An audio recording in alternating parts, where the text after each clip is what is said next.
Hello, everyone. Before I review the assignments for this week, I would like to address a key question of our course, a question that you addressed in activity number 2. Who would have thought that the question, what is literature, would generate a little controversy?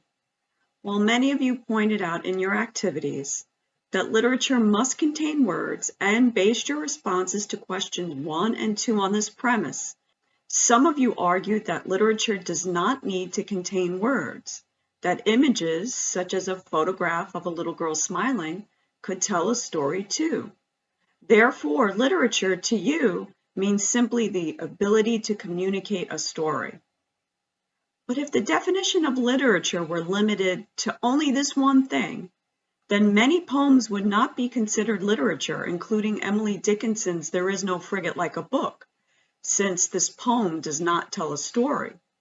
Yet, poetry is a genre of literature, and Dickinson's poem is considered literature. So the definition of literature must encompass something else, something other than the ability to tell a story. It may be helpful to think about literature from a different perspectives. Drawings, paintings, such as Klimt's The Kiss, photography, such as this picture of the little girl smiling, sculptures, and movies are art forms that are categorized as visual arts. Dance and plays are art forms categorized as performing arts.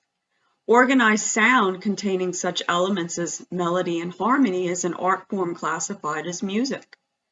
Art forms that contain writing of an imaginative or critical nature and have lasting influential value are considered literature.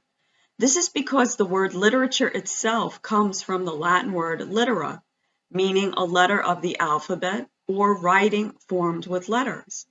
So the word literature itself indicates that art classified as literature must contain letters or words to distinguish it from the other art forms, such as music, performing arts, and visual arts. Now let's look at the work for week 4.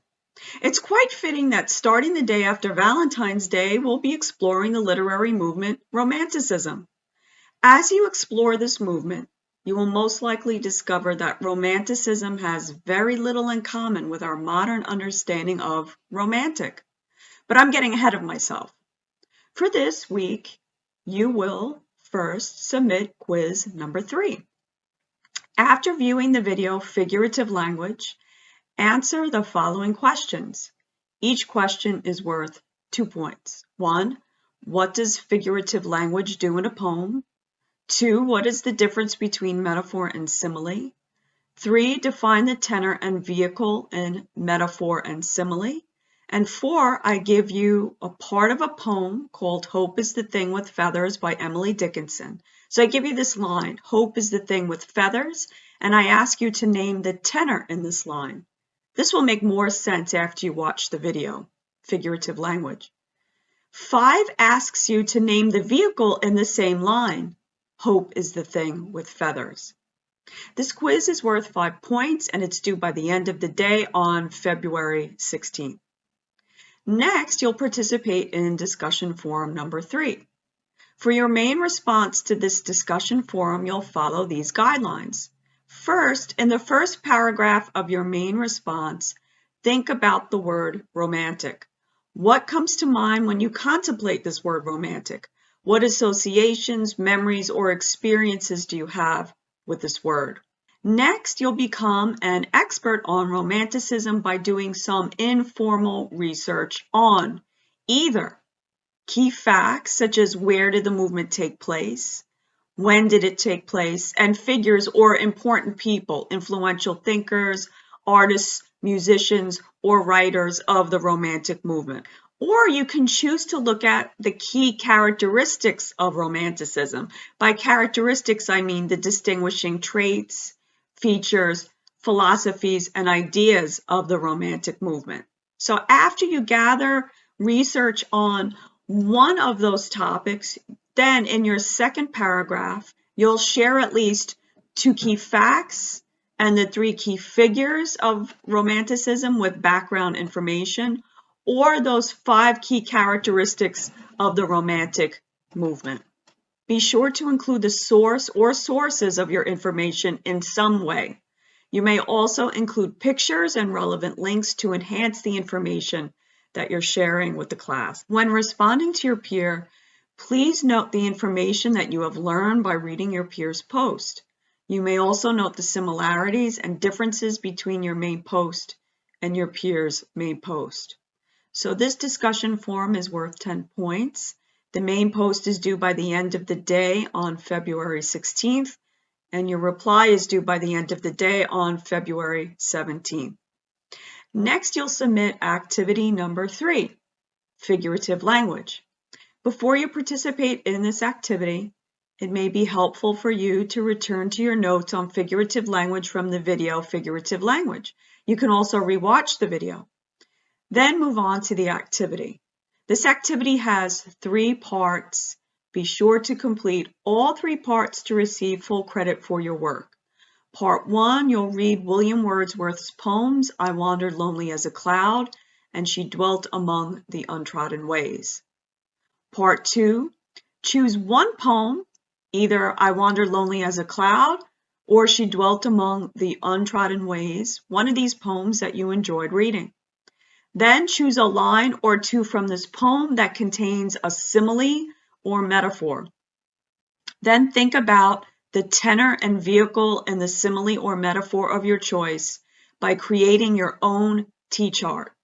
You may use the sample T-chart below as a model for your own T-chart. Also, you may copy and paste the blank T-chart below the sample T-chart, or you may download the attached T-chart, complete and save it, and then submit it for this activity as an attachment. When writing about the vehicle, be sure to include its traits as you see here in the sample T-chart. So this idea of tenor and vehicle and using a T-chart to help you understand the metaphor or simile in a line, this will make more sense after you watch the video Figurative Language. So I give you a sample T-chart from the poem I Wandered Lonely as a Cloud. I took out that line, I wandered lonely as a cloud, because there's a simile in this line. The poet is comparing his wandering to a cloud. And there I marked off the figurative language being used as a simile. And then we have here the tenor, which is the object described in the poem, the I, wandering lonely, and the vehicle, which is the object lending its traits. It's the cloud, it's light, it's airy. Those are some of the traits of a cloud. And then at the bottom of the sample T-chart, I provide for you a blank T-chart that you can copy and paste and use for this activity. Or you can just simply download the attached T-chart, as I mentioned, fill it in, and then save it and submit your activity as an attachment. But be sure to look at part 3 before doing that, which asks you to write about the deeper significance of the simile or metaphor that you analyzed in your T-chart. What do you think Wordsworth is trying to say with this simile or metaphor? This activity is worth 10 points and is due by the end of the day on February 17th.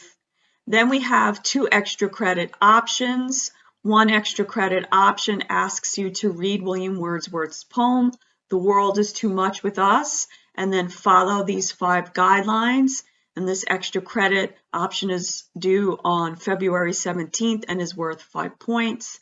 And then extra credit option number 2 asks you to read Sylvia Plath's poem called Metaphors, and then to complete a T-chart based on a metaphor that you find in this poem. And this extra credit option is worth 5 points and is also due by the end of the day on February 17th. If you have any questions or concerns, do not hesitate to contact me, or you can post your questions on the class questions forum. Of course, you may also stop by during my virtual office hour on Thursday from 12 to 1 p.m. That's it for now. Bye, everyone, and have a great week.